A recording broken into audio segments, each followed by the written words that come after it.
So I have just been sitting here trying to figure out how I'm even going to start this video. I've never considered myself an explicitly family-friendly channel, especially on my live streams. I kind of just tend to be pretty unfiltered, but I have noticed as I've sort of leaned into Winx Club as part of my content that an increasing portion of my audience is under the age of 18. Now, I probably should have seen this coming. I'm talking about like a kid's cartoon that's aimed at very young kids, especially in the later seasons. But honestly, and I've talked about this before when I made my first Winx Club video, I was initially expecting to attract kind of people around my age who are nostalgic about the show, as opposed to children and young teenagers who keep up with the current seasons. Now, I'm gonna keep the Winx Club talk to a minimum because I am a little Winx Clubbed out after my review of Fate the Winx Saga. So when I decided that this Writing Wednesday would be about mental health, before doing the Winx Club videos, I really wouldn't have thought anything of it. I probably would have just talked about whatever I want. You know, typical Writing Wednesday, run my mouth off as I do my makeup. Because prior to those Winx Club videos,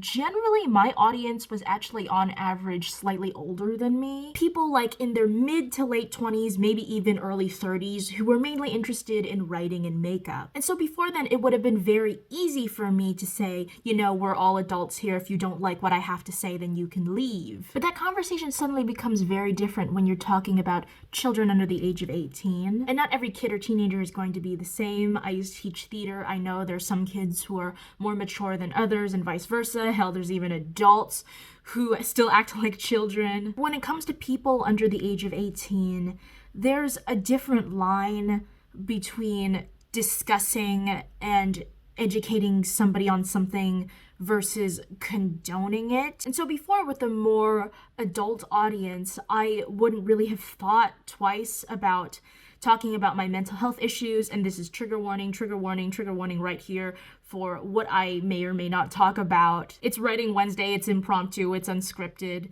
but trigger warning, trigger warning, trigger warning for eating disorders, suicide, and self-harm. And I don't know, maybe I should have talked about these issues earlier on in my YouTube channel so that the YouTube algorithm would have had a better sense that my content isn't always necessarily family-friendly. I don't know, it's impossible to know for certain that if I had made more mature content early on when I made the Winx Club videos, if I still would have attracted a younger audience. And even though the fact that my audience skews slightly younger than it used to is kind of out of my control, I still feel a certain extra responsibility to talk even more carefully about these kind of subjects now that I know that my audience skews younger. I am not a mental health professional, and I know because I am not, if I don't speak extra carefully, which is not something I tend to do, especially on Writing Wednesday, that I could be inadvertently negatively influencing the younger portion of my audience. But I still want to talk about mental health, especially on Writing Wednesday,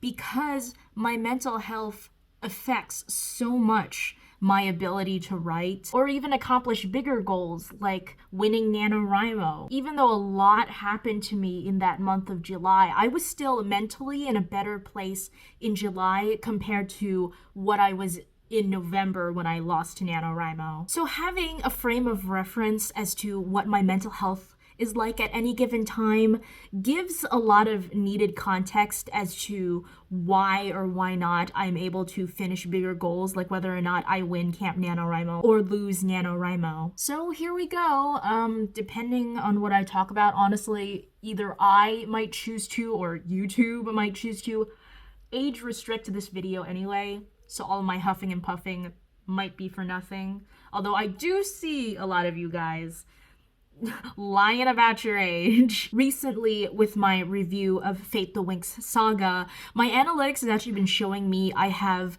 a slightly higher percentage of audience within like the 25 to 31 range watching my videos. Whereas before that, when the only video really pushing my analytics was my first Winx Club video, My analytics showed, quote unquote, 95% of my audience was 18 to 24. 95% of an audience in such a narrow age range category is already kind of unbelievable. But then I look in my comments, especially the ones I moderate out, and no way is everybody 18 to 24. Anyway, back to mental health.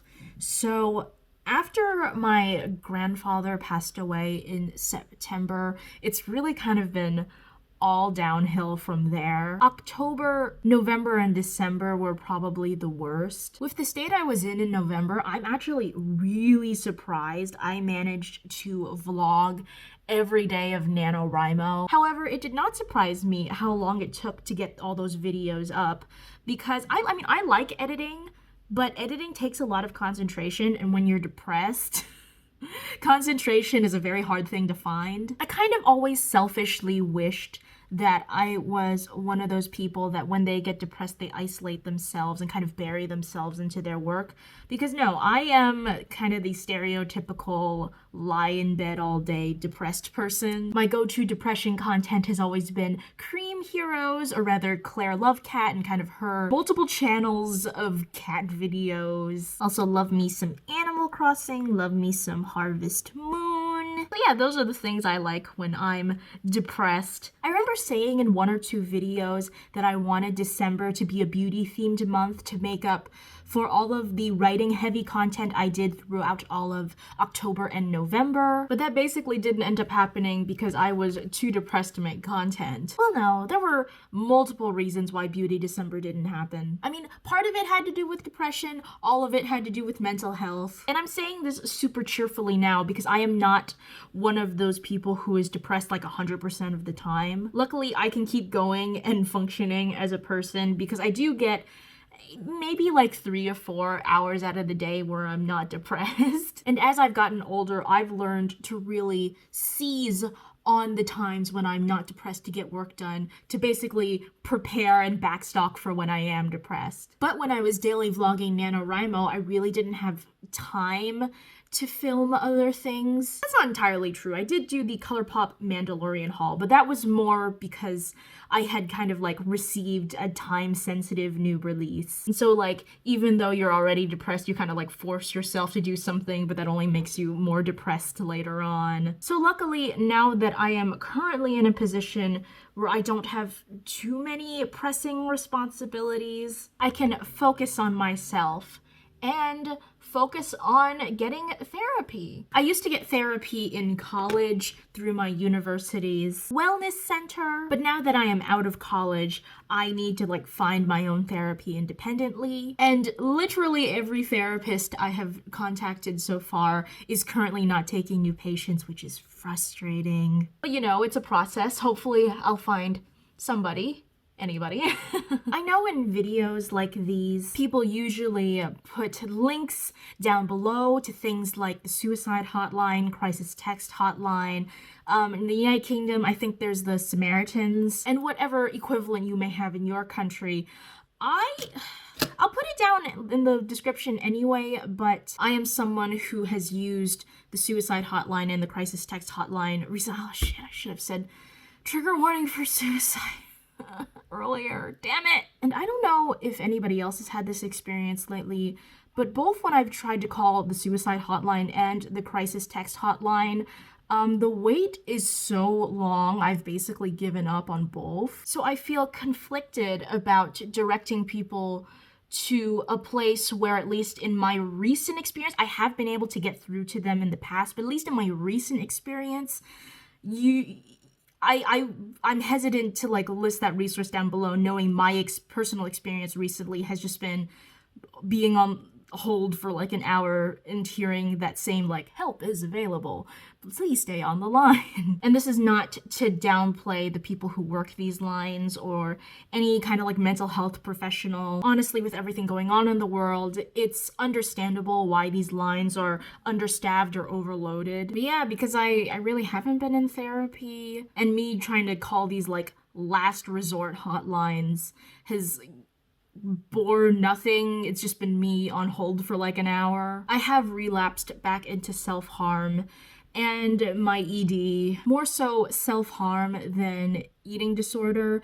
My family pretty strictly regiments when I eat, as well as what I am eating, but I have been finding more often than not, if I can get away with not eating, unfortunately, more often than not, that's what I found myself doing. I'm not condoning that whatsoever. It's just me telling the truth of what has been happening recently. It's been self-harm that's been more of the problem. In December, when I was planning to do all of that beauty content, a big portion of that planned content was going to be a collection series. And I still plan on making a collection series, but what stopped me from filming most of that in December was there were self-harm scars on my arms that hadn't quite healed yet. And a big part of makeup collection videos is swatching products on your arm. So now, luckily, my cuts are finally starting to fully heal and you can no longer see them on camera. I sort of proved that my self-harm cuts are no longer visible on camera by filming